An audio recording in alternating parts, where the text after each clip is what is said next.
શિયાળા દરમિયાન ચામડીને સુંદર સુરક્ષિત રાખવા માટે પ્રત્યેક ઘરની અંદર એક પ્રોડક્ટ ખાસ જોવા મળતી હોય છે, એટલે મોઇશ્ચરાઇઝર.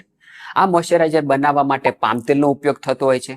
ઘણા મોઇશ્ચરાઇઝરને બનાવવા માટે પ્રાણીજન્ય ચરબીનો ઉપયોગ થતો હોય છે.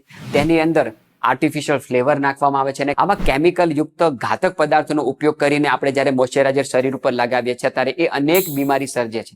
શિયાળા દરમિયાન શરીરની આંતરિક રીતે લુબ્રિકન્ટ કરવું હોય ત્યારે આપણે તલની ચીક્કી બનાવીને ખાઈએ છીએ, તલનું કચરિયું બનાવીને ખાઈએ છીએ, તલનું તેલ શિયાળામાં ખાવાનો આગ્રહ રાખીએ છીએ. ત્યારે તો આપણે નથી કહેતા કે 2 ચમચી મોઇશ્ચરાઇઝર ખાઈ લઈએ અને તલના તેલનું વિકલ્પ રૂપે કાર્ય કરી શકશે. તો જે વસ્તુ ખાઈ ન શકાય એ શરીર ઉપર લગાવી પણ ન શકાય.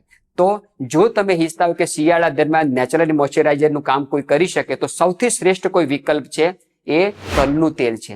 જેવી રીતે તલનું તેલ ખાવા માટે વાપરીએ છીએ, તલની આપણે ચીક્કી બનાવીએ છીએ, તલનું કચરિયું આપણને ખાય છે અને આંતરિક રીતે શરીરને લ્યુબ્રિકન્ટ રાખે છે, સુરક્ષિત રાખે છે, તેવી જ રીતે શિયાળા દરમિયાન જો તલનું તેલ શરીર ઉપર લગાડવામાં આવે, હાથ પર ઉપર લગાડવામાં આવે તો નેચરલી મોઇશ્ચરાઇઝેશનનું સૌથી શ્રેષ્ઠ વિકલ્પ તરીકે કાર્ય કરતું હોય તો તલનું તેલ છે. તો આવા કેમિકલ વાળા, ચરબીથી બનેલા, પામતેલથી બનેલા મોઇશ્ચરાઇઝર વાપરવા કરતા નેચરલ અને પ્રાકૃતિક રીતે સૌથી સારો કોઈ વિકલ્પ હોય તો તલનું તેલ છે.